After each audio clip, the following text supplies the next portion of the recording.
So if you've been laid off, let me tell you that I understand the uncertainty and the insecurity. Been there, done that, got the t-shirt, had to feed the kids even if the check wasn't coming in, and it is scary. And so I want to talk to you about the things that you're going to want to think about doing right now that I had to do several times throughout my life, and I'm going to sort of illustrate it with the story of moving from Wyoming to Las Vegas and deciding I was going to go to work for Martin Harris Construction, and how all of those choices and the layoffs that came after that ended up being really good for me. So a layoff comes to you or is about to come to you or happens. First thing, don't take it personal. That's a waste of time. I don't care if it was personal, stop thinking about it. It doesn't matter. All it's going to do is cripple and make your attitude negative when you find your next job. Second, live within your means. Sell what you got to sell. Get rid of some hobbies. Don't take some time for yourself to recover, but hit the pavement, okay? You got to shave your face. You got to clean yourself up. You got to wash your truck or your bicycle. I don't care. You got to mow your lawn. You got to take out your trash. You got to grab another gear, because now you've got serious pressure until you tie up the next job. So when you're approaching people about work, you got to have something to hand them. They're used to thinking in terms of a resume. They're used to being bored stiff by trying to read some badly written prose and that maybe has full of typos. So don't waste too much time on that. Have some pictures. What they're interested in is what you've done, what you've produced, what you can produce. And let me just say this, the biggest indicator of what you can produce for them is how you're dressed and how you carry yourself when you walk up and make the introduction. When you stick out your hand, you better know how to make a handshake that's going to make an impression. And you better look like somebody that would be welcome on their job and that could produce some work. Now, there's something that not everyone can do, but you need an honest self-assessment. You need to get an assessment about, is it time for you to step up to the next level in your area of productivity? In the trade, are you ready to assume some responsibility? Find someone you trust and ask them, look, what am I ready to do? What should I be confident in representing myself as? And be ready to hear something you may not want to hear when they say, no, buddy, you're not ready to run a job yet. You need to spend some more time setting the forms. I don't know, but find somebody you can trust, get an honest opinion. Next thing, in this world, networking is critical. Social media networking, you have some sort of a social media footprint. Hopefully it's not going to cripple you. Get to work on it. Figure out who your professional network is, the people you've worked with and worked for, the subcontractors that you've met that have been working for other people on the job, the friendships that you've made, including your personal friendships. Let everybody know. And when you let them know that you are actively looking for a job. The more people, it's like finding an anvil, for Pete's sake. If you talk to people about your work situation, your desire for a better job or any job, somebody's going to know something that's going to help you. Don't be shy.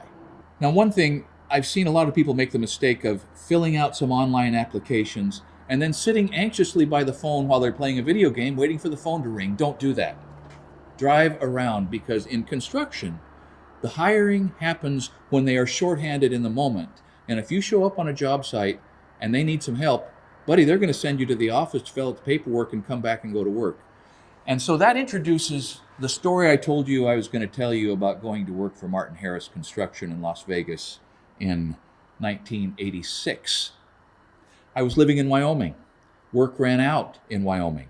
The economy crashed. Every economy does. And that means the carpenters have to find new work. Las Vegas was booming, and I decided that's where I was going. So I left Kelly and three little kids in our house off of Road 11 outside of Powell, Wyoming, and I drove to Las Vegas. I had enough money, they had enough money that I could last 10 days looking for a job. And I knew I was going to need 10 days to understand the job that I wanted. It's hard to find a better job when you're working. So maybe the first blessing in being laid off is you have a moment in time that you can decide what would be a better position for you for whatever your goals are and whatever your skills are. So here's what I remember about that period of time when we knew there was no more work in Wyoming, when we knew some change had to be made, when we knew that the status quo was going to sink us. It was incredibly stressful. It was worse than stressful. It was terrifying because people depended on me. And hindsight didn't apply. I didn't have hindsight. And so trust me when I tell you, I'm not minimizing the anxiety. the intense anxiety and the sleepless nights that comes when you're between jobs. But the next job's coming. So I started driving around Las Vegas in 1986, and I stopped at every job site that I saw, and there was a lot of them. And I walked up and I would talk to the first guy that I came across who would talk to me, and I would ask him this: how do you like your job? And most of them just growled or grumbled or complained or sniveled. But I walked onto one particular job, and Gary Hafen looked up when I asked him if I could talk to him, and he said, "Sure, what do you want?" I said, "How do you like your job?" He said, "I love it. Best outfit I ever worked for." In that moment, I knew I was going to go to work for Frank Martin. At the time, he was still partners with Frank Harris also. So what I did next is something that you can do next, and it's this. Once you pick out who you want to work for, exhaust them with knocking on their door and asking for a job. They will eventually hire you just to be done with the annoyance. Now, you can't just be an annoyance. You have to project the persona that they're looking for. But don't be content with the first rejection. Part of looking for a job is ignoring rejection. And I used to love it. I used to enjoy walking onto job sites, finding the man in charge, looking him in the eye, shaking him his hand, saying, "I'm looking for work and I can do whatever you need." I liked it. And then I liked, sort of over-delivering on the promise. You're going to learn to like that too. It takes some confidence, and you can learn that confidence. So I worked for Martin Harris for a while, and then the time came that I was no longer contented at Martin & Harris for reasons that don't matter. And so I went out and I started into piecework framing. I went from there to commercial concrete. And in all of those times, the job change was, after I left Martin & Harris, every job change was driven by a layoff, a work shortage.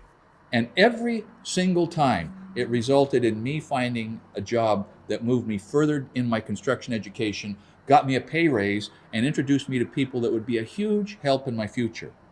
That's the biggest advantage in being laid off. You're going to meet new people. Your network in your trade is going to grow, and you're going to be more employable, more valuable, and you're going to know more because of those people. So let me just acknowledge that you're right. You're thinking that, Wadsworth, you did all this in the 80s and the 90s, and that is ancient history and the world's different, and yep, you're right. But since I moved to Oregon and went to work for myself, I've been on the other side of the equation, hiring people and laying people off. And I can tell you that in construction, the world is more similar than different to the way it was in the 80s and in the 90s. Some things just don't change. And I can also tell you this, that in my rearview mirror, and as I've watched the progress of other people in construction, other tradesmen in construction, I really can't think of many cases where the change that came from layoff did not end up netting an improvement in livelihood, in lifestyle, in knowledge base and respectability and reputation for the people that were laid off. Now, it's not always the case. When you're laid off, you can dive back into your old bad habits. You can, your personal relationships can go sideways because you become impossible to live with. But if you can hold that at bay, keep your eye on the ball, make yourself more employable, and pursue the next job like your life depends on it, and your employer's future success depends on finding you, you're going to do fine. And someday you're going to look back and say, you know what? That particular layoff was a fork in the road that led me to my best possible outcome. At least that's how it's worked for me. And I have good reason to think that that's how it's going to work for you. So if you're not laid off and you like your job but you need more money, we did a video on how to ask for a raise. And if that's something that's important to you, you might check it out. Thank you for watching Essential Craftsman, and keep up the good work.